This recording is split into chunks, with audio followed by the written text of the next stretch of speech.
And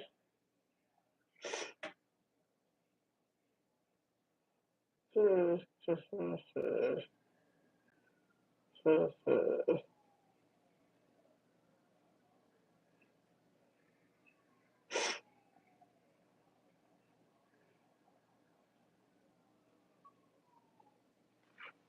hello, hello, hello, hello. Good evening.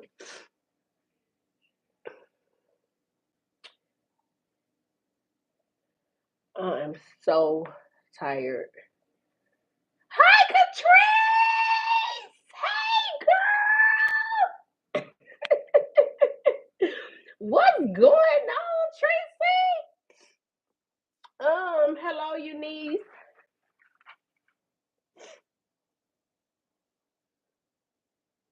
My friend is in the chat. Oh my gosh. Hey, Tracy.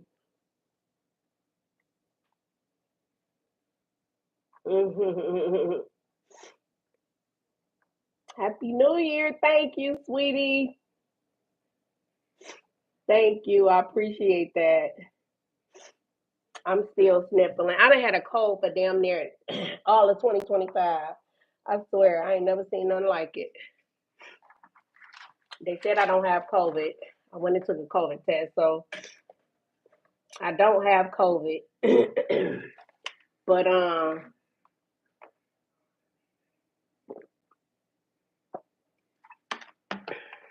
I'm sick of this. I'm sick of this. So I just came before y'all for a minute because I want to talk about something that I already did a video on. Y'all remember that Big Dank, the girl who the Lyft driver, um, I guess what did he do? Cancel her because of her size, and he didn't feel like she would be a good fit for his car. So, um, Big Dank ended up, she is a Detroit rapper, and she ended up going on the Breakfast Club. First, she filed a lawsuit, and then she went on the Breakfast Club.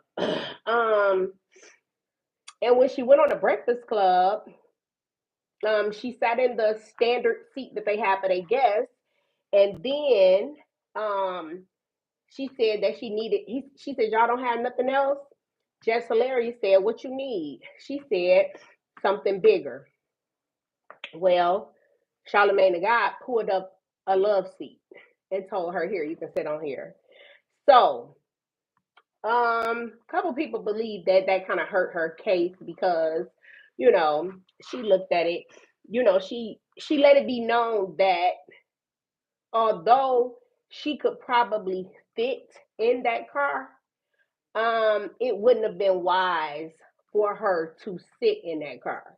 And her doctor, she had a doctor on there. I don't know if she was a specialist, her PCP, I don't know what the lady's specialty was, but she got on there and explained that Big Dank's weight is due to an underactive thyroid.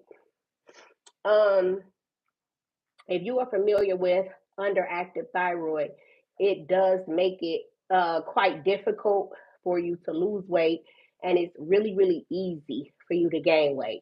However, a hyper or hypoactive thyroid is not going to make you 500 pounds, sweetheart.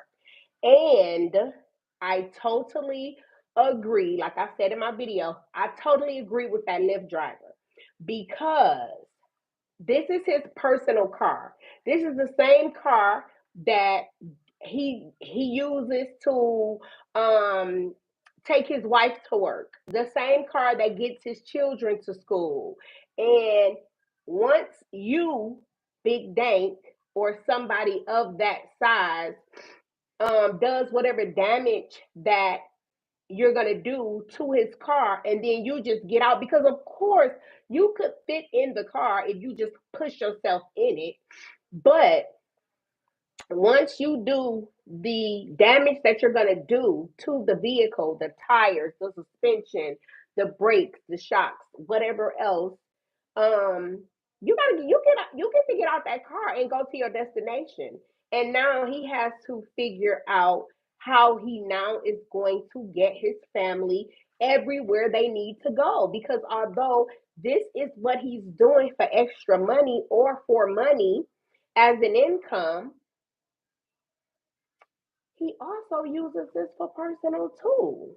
So, um, I mean, good luck. I figure good luck to her and all of her lawsuit and her endeavors and her rap career and everything like that. But I figure this is the way I looked at it. If you are, you know that you pay more money for your clothes. If you buy a pair of leggings and another young lady a size 4 buy a pair of leggings, those leggings aren't going to be the same amount for the both of you. Your Big Dank leggings are going to be substantially, the price on those leggings are going to be substantially higher than this young lady that's a size 4. Also, when you buy your food, your portions, you don't just get, I mean, you have an appetite because let's be realistic. You didn't get to be 500 plus pounds because you only ate fruits and vegetables. So you have somewhat of an appetite that you're used to and that your body is used to. So when you go to a restaurant, you gonna spend more money for your dish or your dishes or whatever it is that you're gonna order because you're not gonna order the same thing that this young lady that is a size 4 is going to order. You are going to pay more money to buy more entrees, perhaps. So I felt like it would only be right for her to pay extra for the Lyft Excel. I feel like her mindset should not be that she shouldn't have to pay more money because I mean you're 500 pounds plus. Uh, you should have to pay more money, just like you do with everything else. And she herself said that when she gets on planes, they're usually pleasant and they'll accommodate her, based on her size. But if you got on a plane one day and they didn't want to accommodate you, sweetie, you would have to pay more for a seat because of your size. So I don't want you to get away with this whole I'm the same size. I'm just a regular size person, and the world should just start accommodating people with 3 and 4 extra pounds on them because that means more size, more material, more room, bigger seats, a bigger chair, a bigger love seat, or whatever the case would be in order for her to be accommodated. I don't feel like she should feel like she should be regular because she's not. She's nothing about her is regular. She's a big girl. And I feel like she should be realistic, not tell nobody else nothing about that thyroid bid because that ain't got nothing to do with why you over 500 pounds. It just doesn't. So also I did not like the comparison that she did with the F word. And they should accommodate you like they do the LGBTQIA community. I felt like that was a jab. And I don't feel like every struggle should be compared or correlated to the LGBTQIA. It should not. Um, being obese because I'm obese myself. I'm not 500 pounds, but I am considered obese. And being obese is a choice. This is a choice. Now I know that there are people who get on steroids and there are people who for different medications and different illnesses, they may experience a few extra pounds here and there. but not usually 500. So I'm just gonna say that even with my weight, I don't expect to. I mean, if somebody want to call me fat, I'm not gonna be like, I don't use that word. Use another. You supposed to just say I'm healthy. I don't feel like that's. I think that they should use the word fat. If that's the word that they usually use the word fat. This is a cruel world that we live in. We do not live in a polite world. We do not live in a cater to you world. We do not live in a have it your way world. This is a cruel world, especially now that we have the internet. And although I wish her all of the best, all of the luck, I do feel like she got to really put her big girl drawers on and live in reality because nobody is in that la la land that you are in, sweetheart. Hello, Johnny. Also, I wanted to also talk about and send my prayers out to did y'all hear about this young lady in Pontiac? There's a lady in Pontiac. She had three children. Um, and the children were living alone for years. She would she lived in a condo. Um, it said on Lydia Street or something. And these were teenagers, older children. Yes, so sad, Tracy. And she had these kids in the house by themselves, and she would put food on the porch for them every well, did they say once a week? I know she didn't do it every day. It was they said maybe once a week she fed them, but she was traveling, hanging, clubbing, chilling, kicking it, living her best life once a week. Yeah, so she would put food on the porch once a week, and that's how the kids would eat. The school never said anything. They didn't go to school. The apartment looked like a pigsty. They had feces on the wall. The girls slept on pizza boxes. This is what the news said now. The girls slept on pizza boxes. The boy had a mattress. But they said that the landlord had the police do a wellness check because I guess she started missing rent. She paid rent for years in the beginning. She missed rent and they went in a house. When they called her and told her that the police were there, she told them to hide. I oh my God, I feel like if y'all don't want these kids, just take them somewhere and drop them off. Didn't they say you could take the kids somewhere and drop them off and anybody gonna ask no questions? Like just don't subject them. This apartment looked horrible. It was horribly horrifying. Feces everywhere. They said that the toilet and the tub didn't work. It was unoperable because they were not they it was just garbage in it. Nobody was bathing. Nobody had proper plumbing. I'm sure nobody had like the right clothing, the right toiletry items, underwear, socks, none of that. And they also said that the kids couldn't walk because their toenails were so long.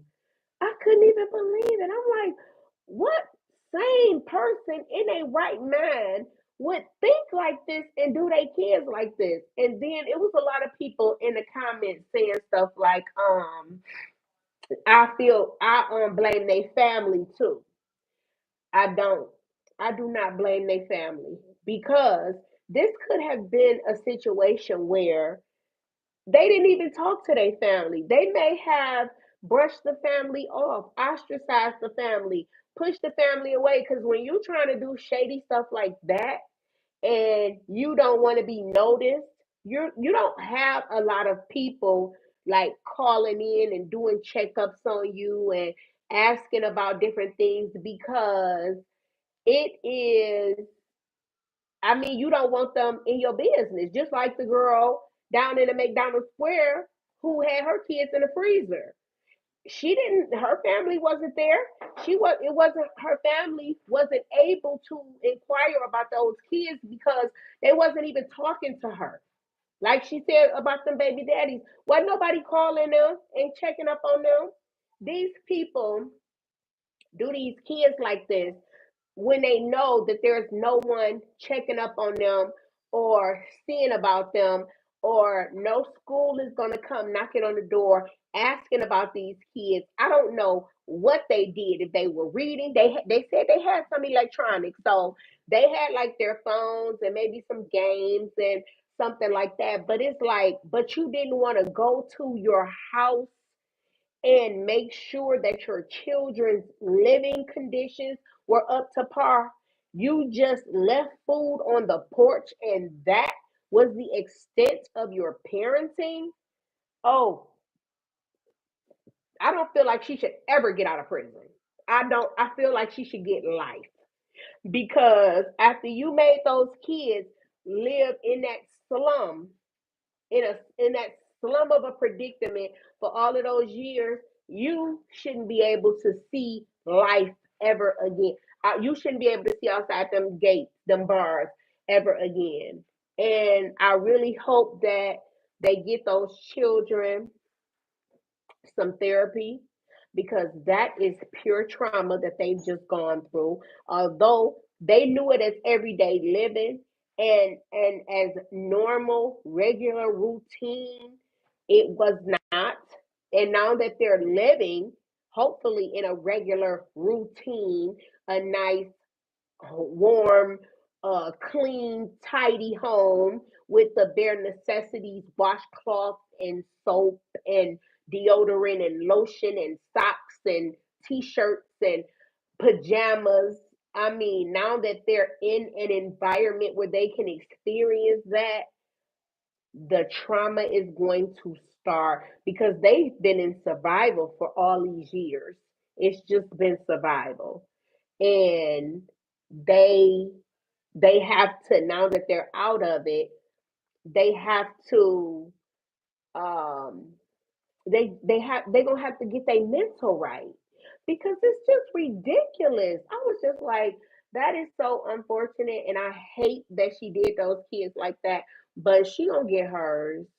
She gonna get hers back. Yes, because if you didn't want to take care of these kids, you could have given them to someone without them having to take them. You could have given them to someone who would have taken proper care of them. I'm sure that teenagers, I mean, they don't require anything. They weren't little 2 year and 3 year olds. Somebody would have taken them in. So yeah, I hope she get what's coming to her. But that's all I came on here to say. I just came on here for a little short minute.